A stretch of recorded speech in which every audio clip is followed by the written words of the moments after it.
अस्सलामुअलैकुम नाज़रीन, JN news HD के साथ मैं हूं नाइला भट्टी। नजर डालते हैं आज की अहम खबरों पर। गुज़श्ता रोज़ पेशावर से हमारे ब्यूरो चीफ जवाद निसार से Pakistan International Human Rights Organization Khyber Pakhtunkhwa के सदर और अंजुमन ताजरान कारखानों मार्केट के नायब सदर हयात हुसैन ने कहा कि Pakistan International Human Rights Organization की सदारत का तकरीबन 1 साल, जबकि कारखानों और मार्केट के नायब सदर के 14 साल हो गए हैं। ह्यूमन राइट्स ऑर्गेनाइजेशन के बारे में उन्होंने कहा कि मेरे दिल में शुरू दिन से ही इंसानियत की खिदमत और जुल्म के खिलाफ मजलूम की मदद का जज्बा था।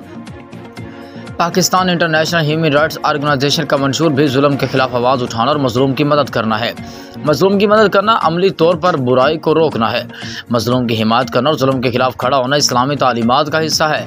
हमें सोशल मीडिया बराह रास्त या किसी भी ज़रिए से कोई मजलूम पुकारता है तो हम उसकी मदद को पहुँचाते हैं। अल्लाह पाक का बड़ा शुक्र है कि हम इस कसम का फ़र्ज़ी सर अंजाम दे रहे हैं कि इस फरीज़े के दौरान हमें वैसे तो किसी मुश्किल का सामना नहीं है, तहम मजलूम की मदद और ज़ालिम के खिलाफ आवाज़ बुलंद करते वक्त हुकूमती इदारे सुस्त रवि का मुज़ाहरा करते हैं, जिससे काफ़ी मुश्किलात का सामना करना पड़ता है।